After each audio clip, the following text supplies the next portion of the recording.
سلام الله عليكم ورحمة الله وبركاته. وأنا ونكسر أصحابتنا قارئ أحمد الباجوكتان بهذا برلب فيك ودنا سلامنا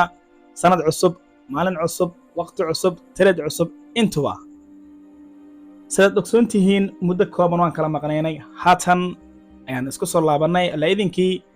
تريد كمان تان قادنا يورو USD وتريد كي وجوه الرئيس سند كا وما أنت يكون بيجن تهاي تاريخ دو شنطة بشكوبات سند الله بدو كون يأفري لباتن كا سيدو كله سوق ما أنت وحكسوا بحي ورر أدوا وين sida NFB oo kaleeto inta badanna wararka marka ay ku dhaafaan hadda news ku trade gareynaynin ama aadan account ama aadan ku baasinaynin oo account si leecay gambarkiisu waxa inta badan bahdo ay asxaabta kaga digtaa inaysan ku trade gareen wax news kadib waxaan qaadanay fursad euro USD oo haatan aad aragtaan fursadaasi ayaa waxayna siisay TB-gani lastiga ah ee aan inta badan hadafkeenu yahay balse sanadkani bishan bilowga ah January waa bilaha ugu carqaladeynta ama bilaha iska dawmeereynta badan sida December tii aan soo dhaafnay oo kale ta bila aad u qurux badan waa ay soo socdaan inta badan waxay asxaabta bahda birlaba FX kaga digtaa in ay suuqa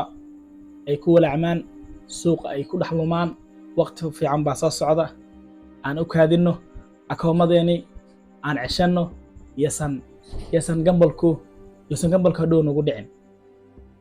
haddaba bahda birlaba FX waayihii aan kala maqnaynay oo aan kala nasanaynay